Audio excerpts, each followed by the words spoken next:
2007 we realised that we were going to be running out of space in our existing locations. At that time we were operating in Perth, Sydney and Auckland in New Zealand, so we needed to open a fourth call centre. So we set up a project then to look around the region and to see where we would end up deciding to go. I've got to say, our expectation was, like many other Australian companies, we'd end up in a place like Manila or potentially India or again another site in Auckland.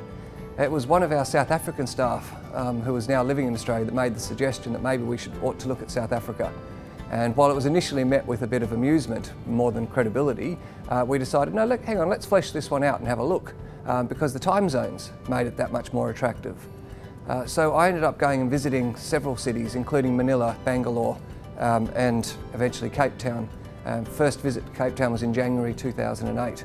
And having a look at it here, I've got to say I fell in love with the place straight away. It's just a magnificent city and a wonderful one to keep visiting.